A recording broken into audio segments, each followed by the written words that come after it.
겠죠. 네.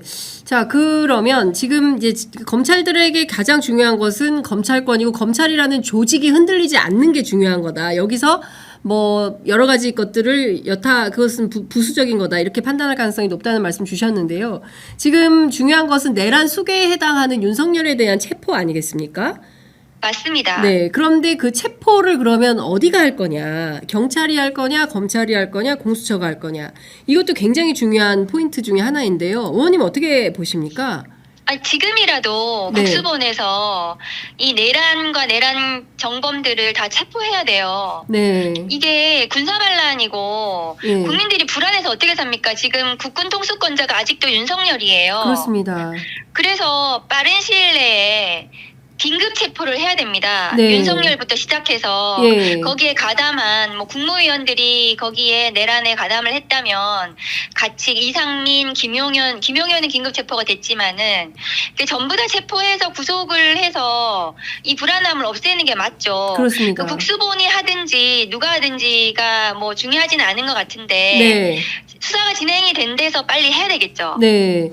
자, 그런데 중요한 것은 앞서 말씀 주신 대로 윤석열은 여전히 국군 통수권자이고 현직 대통령입니다. 네. 예, 그렇기 때문에 경호처가 감싸고 있기 때문에 그러면 그 체포 영장을 과연 누가 칠 건지, 그리고 법원에서 영장 발부를 해줄 건지, 네. 그러면 설령 발부가 된다 하더라도 집행을 하러 갔을 때 그 경호를 받고 있는 윤석열을 경호처가 풀어줄 건지, 네. 여러 가지가 굉장히 난감한 상황인데 이 점은 좀 어떻게 정리조정되어야 된다고 판단하십니까? 네, 이것은 뭐 역사상 초유의 사태이기 때문에 이 수사 진행에 대해서는 많은 난관이 있고 네. 어려움이 있지만 실제로 지금 엄중한 상황이기 때문에 네. 체포의 필요성은 있어 보이고 예. 해야 됩니다. 그러면 지금 경찰은 경찰 뭐 인력들이 많지 않습니까? 네. 체포와 관련해서는 예.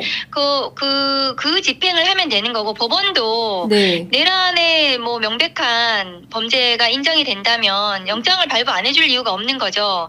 이거는 체포영장을 발부 받을 건지 아니면 긴급체포로 갈 것인지 네. 저는 긴급체포의 요건을 갖추고 있다고 생각하거든요. 아하, 예. 그러면 영장을 법원으로부터 받을 이유도 없는 거죠. 아, 영장 없이 그러면, 바로 그냥 예, 예. 네. 그러면 경찰이 긴급체포서를 가지고 예.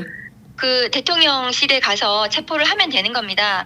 경호처가 그것을 방해하는 것은 공무집행 방해죠. 아, 경호처가 그 체포를 방해하면 모든 공무집행 공무집행 방해로 매우 중대한 범죄죠. 이것은 아, 네. 네. 공무집행 방해로 처벌이 가능하다. 처벌이 가능하죠. 아, 그렇군요. 경호처가 지금 내란을 저지른 그 범죄 피의자를 보호하고 있는 거 그것을 아닙니까? 경호를 할 수는 없는 거죠.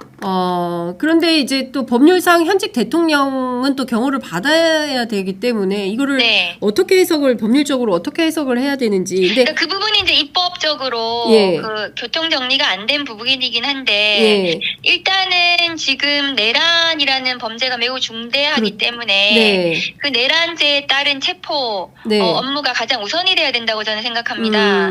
그것이 헌법에 맞고요. 네. 그렇다면 지금 그 현직 대통령이라는 신분은 네. 그 다음에 신분이라고 생각을 하거든요. 네네. 그래서 저는 체포의 공무집행이 제대로 이루어져야 된다고 생각하는데 네. 지금 이제 경찰 입장에서는 네.